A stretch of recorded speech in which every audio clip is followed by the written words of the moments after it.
video. Here is the women's prison in Beaumet. Okay. Right here is a picture of the prison.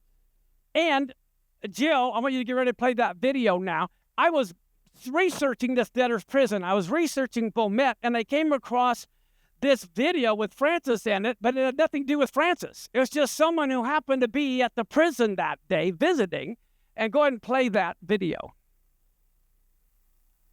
Access to religious services at Beaumet Women's Prison emphasizes spiritual and faith-based support as a key pillar of rehabilitation, reformation, and reintegration. Inmates are guaranteed access to worship and freedom of religion. Typical religious activities include regular worship services, Bible studies, prayers, and devotions, as well as counseling. Sadly, the most common reasons for incarceration are economically motivated petty offenses, such as trading without a license, petty theft driven by poverty, and collecting firewood illegally. The women who are incarcerated at Beaumet Women's Prison are permitted to keep their children with them up until age 4. Children are provided with clothing, food, and other necessities. This practice is governed by Kenyan law, with efforts to prioritize children's best interests for breastfeeding, bonding, and avoiding separation trauma. The kids, these are mothers who have families, probably no husband. They can't afford legal representation. They get thrown into the prison, so their kids get to go to prison with them. And they just heard they go to prison. Why? Because they're desperately trying to feed their family. They carried firewood without a license. And now they're in prison. Now, here is the prison where we were, okay? But these are all ladies who've committed no crime. They're just in debt.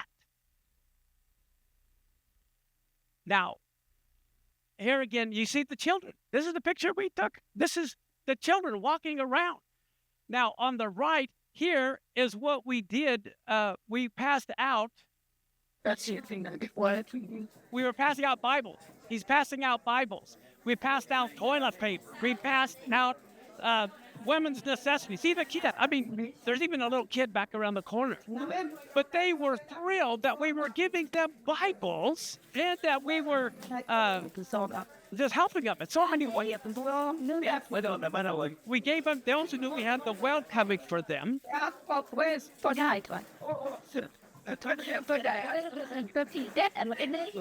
They were so thankful that we're bringing them water, that we are giving them Bibles, we are giving them necessities, just physical necessities. And let me come here. This is the debtor's prison. When we were done, these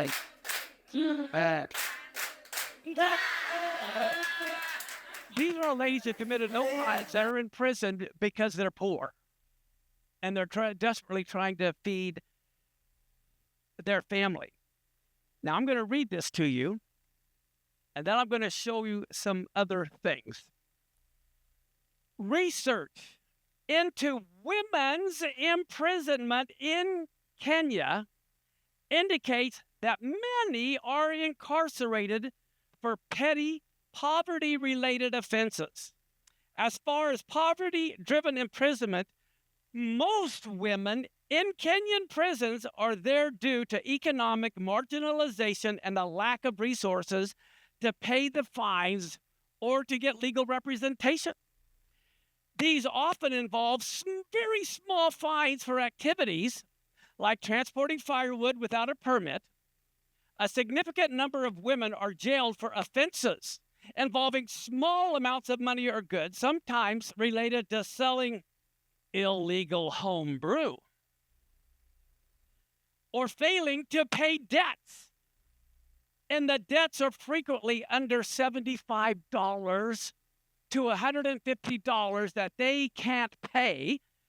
The local income in Beaumet, their income is $75 a month to $150 a month. And they're $75 in debt, and they can't pay it. Their income is only $75 a month. Many of these women are incarcerated because they can't afford the small fines that are an alternative to going to prison, leading to high levels of overcrowding, according to a study on prison alternatives. Now, here is a very important context. The criminals and the civil prison are the same building, but they separate the civil prisoners from the criminal prisoners. Everyone you saw are civil prisoners. And then it says, according to last year's Kenya Magistrate Court ruling, a debtor was committed to civil jail for 6 months for failing to pay a civil debt. You owe $75, you're 6 months in prison until you can pay it. And these poor women, they have kids they're trying to desperately raise. But this is how Kenya operates. And then here's the worst part. The debt is not extinguished by the jail time. The creditor can still pursue the money after the debtor is released and put him back in for another 6 months. In Kenya, imprisonment for debt, civil jail, is a measure to compel the payment. It's not a criminal sentence. For a debt of about $150, as of early this year, the stay in a facility like Bomet Prison is generally determined by the magistrate's court based on the Civil Procedure Act. The duration, the maximum time, is 6 months. So after 6 months, you get free no matter what. Okay? But then you may get put in again if you hadn't paid. But look at this. Release conditions, a debtor can be released immediately upon the debt and the cost, or if the 6-month term expires. So all these women could be released immediately if their debt was paid. Now, listen to Matthew 25, 36 through 40. Yeshua says, naked and you clothed me. I was sick and you visited me. I was in prison. Believe me, Yeshua didn't commit a crime if he was in prison. I was in prison and you came to me. And the righteous will say, when, Lord, did we see you hungry and fed you, or thirsty and gave you drink? When did we see you as a stranger, took you in, or naked and clothed you? When did we see you sick or in prison and came to you? I tell you what, it's when you come and set the prisoners free, you're freeing Yeshua. Are you following me? And he says, when you do it to the least of these, my sisterin, you've done it unto me. Okay, now, I want to show you something. M-Pesa is like Venmo. Everybody heard of Venmo? This is a way you can do transactions on your phone, bank transactions. M-Pesa, a float, is digital money that's held in an M-Pesa agent's phone, allowing them to facilitate customer deposits, withdrawals, payments. It acts as an inventory for the agent, often referred to as an e-float. They exchange physical cash used to process transactions. So in other words, if you are an agent for M-Pesa, people come to you and give you $1,000 cash, and you, on your phone, put it into their phone account. You following me? Or they come to you and show you their phone, and you give them cash. So you have lots of cash. This has happened just this last year. There was a lady whose name is Mercy. That's her name. She is an electrical engineer, and she was looking for a job, so she went to work for M-Pesa. She traveled to Nairobi in search of greener pastures, but her employment only lasted a few weeks before she experienced a traumatic incident. She ended up in prison. She had to serve a year for her crime she did not even commit, despite being the victim, as her employer did not want to hear her side of the story. After serving her time, which ended up being 10 months, the Bomet woman was finally released and later received new employment from a different employer. So here she's released, but I want to tell you something. Let's see. Okay, here we go. She's released. Now I'm going to tell you the rest of the story from another news source. Mercy traveled from Bombay County to Nairobi in search of a job. Luckily, she got employed as an M-Pesa attendant. Just after 3 weeks after getting the job, tragedy struck. On her way to load the M-Pesa float, Mercy was attacked and robbed of all the money she had. She then reached out to her employer and explained what had happened. The employer didn't want to hear anything apart from getting the money back, so the employer got her arrested, charged in court, and she was sentenced to prison because she got robbed. It gets worse. Another source. Based on reports from the Directorate of Criminal Investigation, Kenya, a violent incident involving an M-Pesa agent occurred in May of 2025. She served 10 months. She just got out like 2 months ago. The incident, a lady referred to as Mercy in the query, though reports identified the victim via location and actions, was hijacked while transporting an M-Pesa float, gang raped, robbed of the money and personal valuables, and they caught the suspects, but she goes to prison for 10 months because of the debt. She very well was in that building when we were there.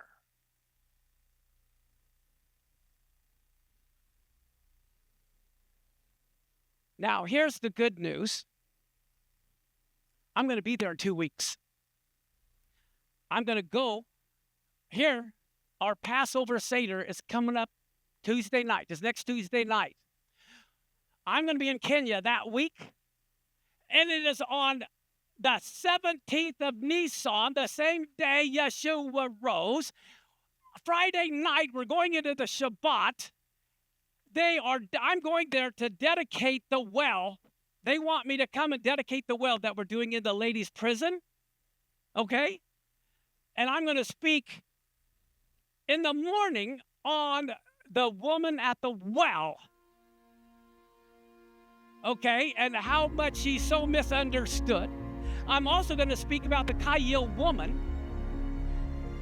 But then Friday night, the same day the Lord rose, I'm going to talk about Passover.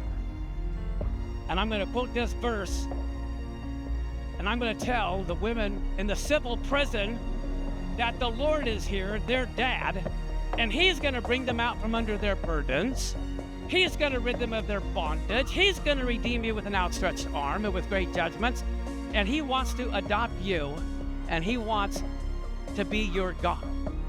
And when it comes to, I will redeem you with an outstretched arm, that means someone has to pay the price to free all these innocent women from the debtor's prison. And like I said, in the morning, I'll be doing that. The Friday night, here they are. The debtor's prison. And if you remember, here's how all of these women who were totally innocent, but they can't afford to take care of their families. I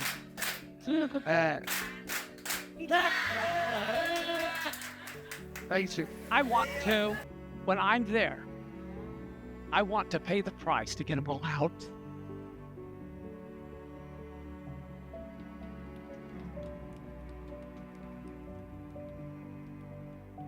There's 43 women.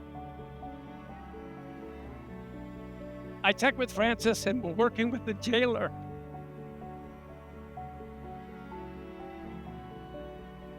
That's what they owe. They're only making $100 a month.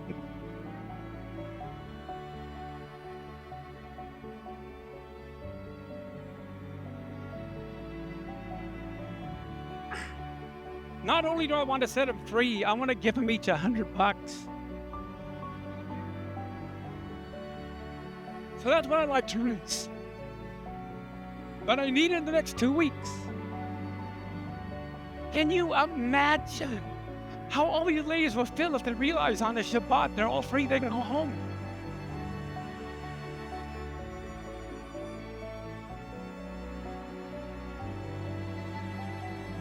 So that's my goal. That the Lord really impressed me to do. But moving on, here we go.